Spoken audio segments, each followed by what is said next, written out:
Moxie Media presents Person in Charge of Fuel Transfer, a guide to federal regulations, requirements for transfer, and the declaration of inspection. The companies of the maritime transportation industry have been entrusted with protecting the environment as they go about conducting their vital business. Responsible companies take this obligation seriously. The median volume for fuel transfer spills is about 10 gallons, and 25% of fuel transfer spills are 1 gallon or less. The environmental impact of a fuel transfer spill is not as obvious as that of a big cargo spill of crude oil. Refined products are more easily dispersed in water.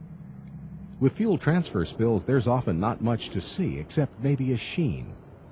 However, the environment is affected any time petroleum products hit the water, and a little goes a long way. A quart of oil can produce a slick a couple of acres in size. The effects of fuel transfer spills are cumulative. Fuel contains components that are toxic to marine life, and in sufficient quantities could cause food chain disruptions or contaminations from microorganisms on up. Fines vary greatly.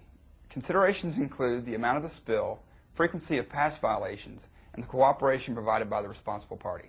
The costs of a fuel transfer spill don't end with the wasted oil, the cleanup expense, and the fine. There's the downtime for the vessel, facility, crews, and company management during the cleanup to be considered.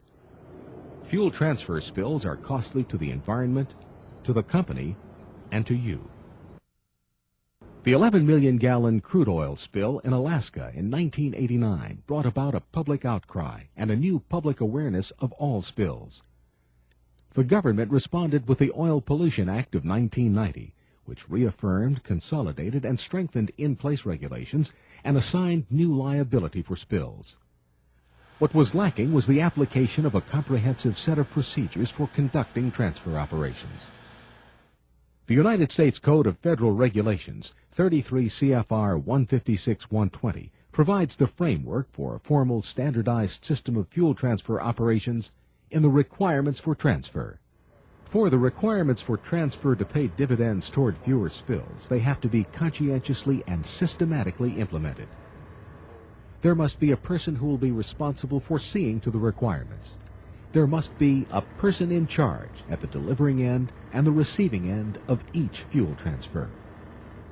The heart of the PIC's duties involve attention to the requirements for transfer and filling out the declaration of inspection. The PIC is responsible for the safe and incident-free transfer of fuel. Preventing a spill isn't his or her only duty. The PIC must see that the right fuel or lube gets to the right tank. Besides loss of product, cross-contamination could mean downtime for tank cleaning or possible equipment damage if a liquid ends up where it shouldn't.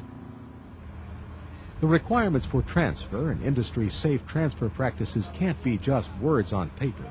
They must be applied deliberately and conscientiously. The declaration of inspection shouldn't be pencil-whipped or raced through with a yeah, check the box and let's go attitude. These are the inspections and checks that can help prevent spills and protect the environment. These are the inspections and checks that acknowledge that federal regulations are being complied with. These are the inspections and checks that can help keep you and your company out of trouble. The designation of person in charge of fuel transfer is not a casual decision. In a climate of environmental awareness and zero tolerance for spills, the position of PIC is important.